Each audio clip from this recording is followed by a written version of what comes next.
menunjukkan adanya seekor walrus yang mengamuk. Peristiwa itu sempat terekam kamera video dan beredar di media sosial. Dari rekaman video yang dibagikan, tampak para nelayan hendak menaikkan sebuah perahu karet.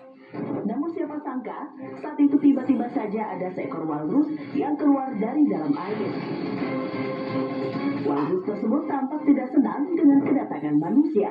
Bahkan ia berusaha memberikan serangan ke arah perahu karet. Kemudian ia kembali ke dalam air. Sementara para nelayan juga membiarkan ketika walrus memberikan serangan ke perahu karet milik para nelayan.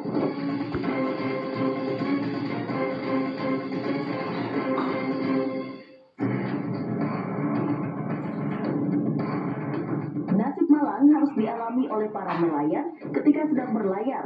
Hal itu terjadi ketika perahu yang mereka tumpangi mengalami kecelakaan dengan perahu lain.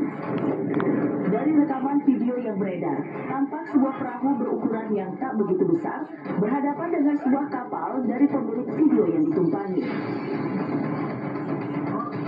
Naas, ketika keduanya bertabrakan, perahu tersebut malah kehilangan keseimbangan.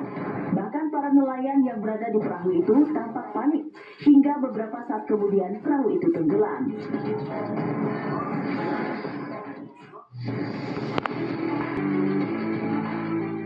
Bahwa beberapa manusia diciptakan memiliki kemampuan melakukan atraksi di luar dugaan yang seringkali sukses memukau banyak orang.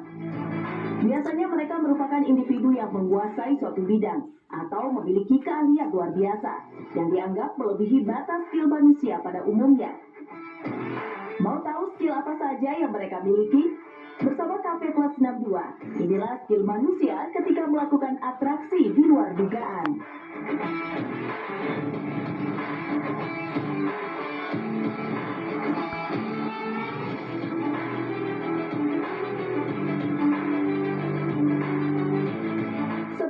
Mengenal takut, seorang pria pemberani dalam rekaman berikut ini tampak menantang nyali dengan bermain kitesurfing di tengah gelombang ombak yang begitu dahsyat.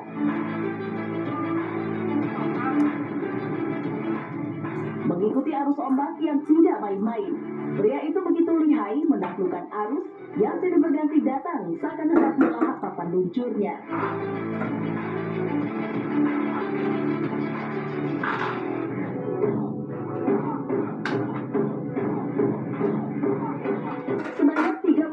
Murid sekolah kungfu di negeri China ini berhasil memukau dunia dengan kebolehannya beratraksi, membentuk formasi tak biasa layaknya lautan manusia yang bergerak dengan kompaknya. Mengikuti komando sang guru, ribuan murid kungfu itu pun mulai berpencar ke titik formasi yang telah ditentukan. Setibanya di posisi masing-masing, para murid kungfu itu pun mulai melancarkan jurus-jurus kungfu yang telah mereka pelajari sebelumnya.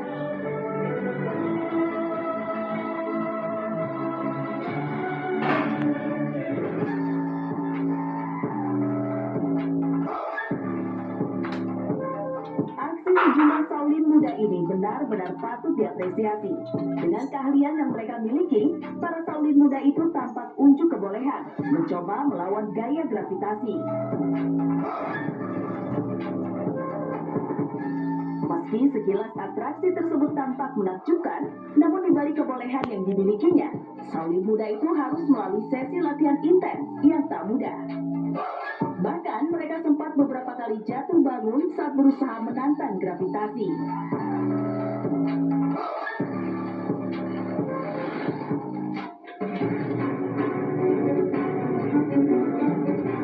Belum lama ini warga Beji, Kota Depok dihebohkan dengan kabarnya seorang anggota ormas yang tewas dengan kondisi naas di kamar kos-kosannya. Usut punya usut, korban tewas dihabisi oleh temannya sendiri. Seperti apa kronologinya?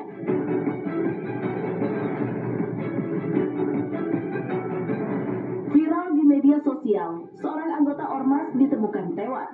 Kasur tewasnya anggota ormas itu ditemukan sudah membusuk di kamar kos-kosannya di kawasan Beji, Kota Depok.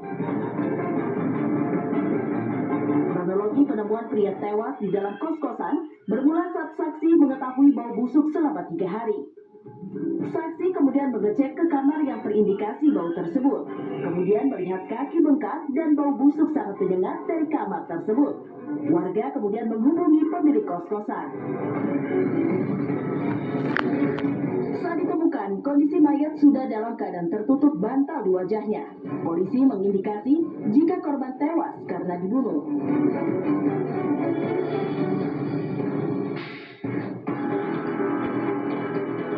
Dalam proses otopsi yang telah dilakukan, ditemukan luka terbuka di leher. Polisi mengungkapkan bahwa luka terbuka tersebut terdapat di sisi kanan dan kiri leher, dengan sisi kiri lebih dalam hingga mencapai tenggorokan. Polisi mengonfirmasi luka tersebut akibat senjata tajam. Namun saat itu, petugas tidak memberitahukan jenis senjata tajam apa yang digunakan untuk membuat korban meninggal dunia. Selain ditemukan senjata tajam, polisi juga menemukan ciu dalam botol air mineral, yang menunjukkan adanya kegiatan minum-minum sebelum pembunuhan terjadi.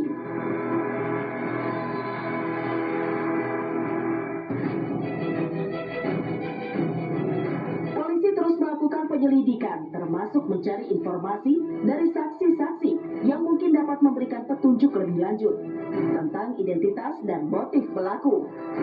Semua benda tajam yang ditemukan di TKP akan menjadi bagian dari bukti yang akan membantu penyidikan. Petugas juga telah memeriksa pemilik kos. Diketahui pemilik kos ini sempat menghilang setelah jasad korban ditemukan.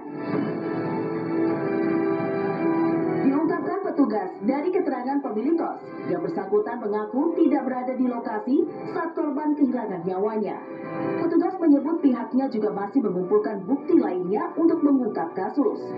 Sebab kamera CCTV di lokasi kejadian mati saat terjadi peristiwa tersebut.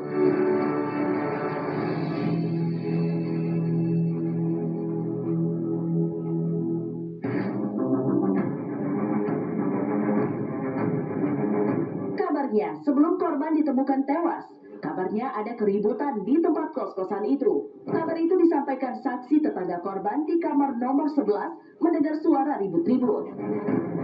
Dari kesaksian warga, polisi akhirnya berhasil mengungkap pelaku yang sudah menghabisi korban.